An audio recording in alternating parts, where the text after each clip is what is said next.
सिन्नर येथील लोकप्रतिनिधी आणि राज्याचे मंत्री माणिकराव कोकाटे यांचा राजीनाम्याचे वृत्त येथे पसरताच हजारो गाड्या मुंबईच्या दिशेने रवाना झाल्या आहेत. सायंकाळी रामभाऊ गवळी यांनी सर्व समर्थकांना एकत्र करून संध्याकाळी मुंबईच्या दिशेने कूच केली आहे. बाळासाहेब तुपे, अतुल कासट, संदेश वैद्य यांच्यासह शेकडो कार्यकर्ते समृद्धी हायवेवरून जाताना दिसत होते. यावेळी माणिकराव कोकाटे आगे बढो, हम तुम्हारे साथ है अशा घोषणा दिल्या जात होत्या. माणिकरावांच्या राजीनाम्यामुळे अनेकांच्या डोळ्यात अश्रू तरळले आहेत. ज्येष्ठ कार्यकर्ते अनेक छोटे कार्यकर्त्यांना देखील धीर देत आहेत. सिन्नर तालुका नेहमीच माणिकराव कोकाटे यांच्या सोबत राहील अशी ग्वाही अनेक जण देत होते. उद्या कोर्टात काय होईल याच्याशी आम्हाला काही देणं घेणं नाही, आमचा नेता आम्हाला सुरक्षित हवा अशी भावना कार्यकर्ते व्यक्त करत होते. तर अनेकांनी त्यांच्यावरती कायदेशीर कारवाई होऊ नये अशी प्रार्थना देखील केली आहे. आपण पाहूयात महासागरला दिलेल्या काही प्रतिक्रिया. मी श्रीराम गवळी, सिन्नरहून हजारो कार्यकर्ते आज कोकाटे साहेबांच्या मंत्रिपदाच्या जे काही आज घडतंय ते अतिशय चुकीचं घडतंय. आम्ही सुरुवातीपासून कोकाटे साहेबांबरोबर आहोत. कोकाटे साहेबांसारखा अतिशय स्फूर्त काम करणारा आणि जनतेसाठी काम करणारा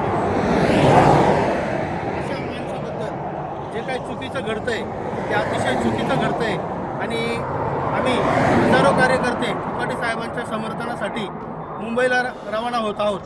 आणि जे आज काही साहेबांच्या बाबतीत जे घडत आहे ते फार चुकीचं आहे. कारण की सिन्नर शहराला, तालुक्याला आणि जिल्ह्याला आणि महाराष्ट्राला साहेबांवर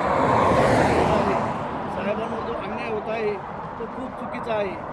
आम्ही सर्व कार्यकर्ते मुंबईच्या दिशेने निघालेलो आहे.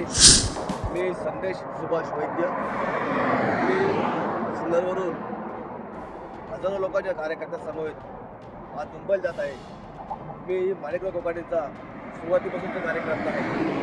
त्यांनी सिन्नरकरता जे काही योगदान दिलं आहे, सिन्नरचा जो विकासासाठी त्यांचं जे योगदान आहे ते खूप मोलाचं आहे. आणि त्यांनी आज त्यांच्यावर जे आलेले संकट आहे, त्यांच्यावर ज्या गोष्टी आज घोडे करत आहे, अनेक लोक त्यांच्या विरोधात काम करत आहे, ते काही अर्थी चुकीचं आहे. पण त्यांची जी नीती आहे ती आहे सत्य परेशान होत आहे, लेकिन पराजित ते होता. त्याप्रमाणे आता घडणार आहे. त्यांचं मंत्रिपद गेलं तरी चालेल, परंतु त्यांची आमदारकी हे शाबूत ठेवण्यासाठी आम्ही सर्व कार्यकर्ते मुंबईच्या दिशेने रवाना होत आहे. आणि त्याकरता आम्ही रात्रभर मंत्रालयाबाहेर किंवा न्यायालयाबाहेर रात्रभर थांबण्याची तयारीने चाललो आहे. आणि उद्या जे काय होईल, न्यायालयाचा जे निकाल असेल तो आम्हाला सर्वांना मान्य असेल, परंतु आम्ही त्याच्या समर्थनाकरते आज मुंबईला जात आहे.